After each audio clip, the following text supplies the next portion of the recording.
పిల్లలు ఏదైనా తప్పు చేస్తే ఆ తప్పుని సరిదిద్దుతూ తప్పు చేసినా కూడా అది చెప్పడానికి మన దగ్గర ఆస్కారం ఉండాలి. వాళ్ళు చేసిన తప్పుని సరైన మార్గంలో ఇలాంటి భయాందోళనకి గురి చేయకుండా ఇలాంటి చేయటం వల్ల చాలా ప్రాబ్లమ్స్ వస్తాయని వాళ్ళకి ఒక అర్థమైన విధంలో వాళ్ళకి కన్వే చేయండి. అంతేగాని కర్ర తీసుకొని చచ్చే వరకు కొట్టడం కాదు. పిల్లల్ని ఒక తప్పు చేసినప్పుడు పిల్లల్ని మీరు కొట్టారనుకో, రెండో తప్పు జరిగినప్పుడు మీకు చెప్పరు.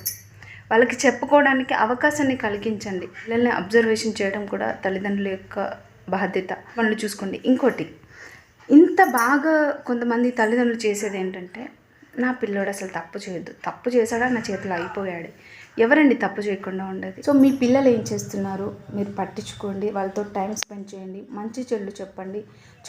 ఇంకోటండి, పిల్లల్ని నాలుగు గోడల మధ్యలో ఉంచి, నా బిడ్డ మీద ఎండ కూడా తగలకూడదు, ఈ 4 గోడల మధ్యలోనే ఉండాలి, పిల్ల స్కూల్కి వెళ్ళాలి, ఇంట్లోకి రావాలి, కథం బుక్స్ పట్టి చదవాలి, ఫ్రెండ్స్తో మాట్లాడకూడదు, బయటికి వెళ్ళకూడదు.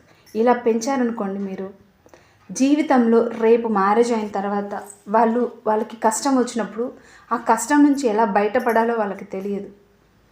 కాబట్టి ఆ కష్టాల నుంచి ఏ విధంగా బయటపడాలో కూడా వాళ్ళకి నేర్పించండి.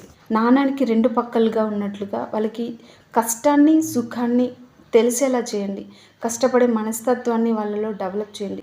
నా పాపకి కాలికి ముళ్ళంటకూడదు అని చెప్పి 4 గోడల మధ్యలో కనుక మీరు పెంచినట్లయితే, రేపు పెళ్ళైన తర్వాత తన భర్తతో ఏదైనా స్ట్రగుల్ ఫేస్ చేసినప్పుడు సూసైడ్ చేసుకుంటారు. పిల్లలు బలహీనులు అవ్వటానికి తల్లిదండ్రులే కారణం. ఎందుకంటే వాళ్ళకు కేవలం ఒక సుఖప్రదమైన జీవితాన్ని మాత్రమే వాళ్ళకి ఇస్తారు. కానీ కష్టాలు వచ్చినప్పుడు వాటిని ఎలా అధిగమించాలి, వాళ్ళు ఒకవేళ ఫెయిల్ అయ్యారనుకోండి, ఇంకా వాళ్ళని తిడుతూనే ఉంటారు. అలా తిట్టకండి. ఫెయిల్ అయితే ఏంటి, ఇంకా చాలా లైఫ్ ఉంది వాళ్ళకి. ఇప్పుడు చదువుకొని పాస్ అవ్వన్న ఒక పాజిటివ్ వేలో వాళ్ళతో మాట్లాడండి. ఇంకా 10th ఫెయిల్ అయిన పిల్లలు కూడా చాలామంది ఆత్మహత్యలు చేసుకోవడానికి కారణం ఏంటంటే తల్లిదండ్రులే. ఎందుకంటే వాళ్ళకి తెలియదు, జీవితం ఏంటో వాళ్ళకి తెలియదండి. చిన్న పిల్లలు వాళ్ళు.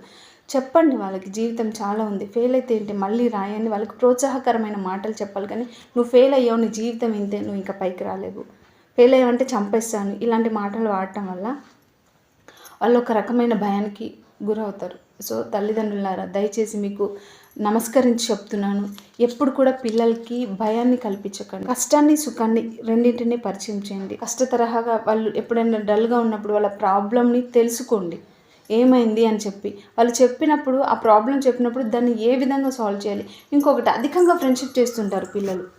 ఇంకా ఫ్రెండ్ లేకపోతే నేను బ్రతకలేనన్నంత ఫ్రెండ్షిప్లో ఉంటారు. కానీ మీరు చెప్పండి, ఫ్రెండ్షిప్ ఎంతవరకు ఉండాలి?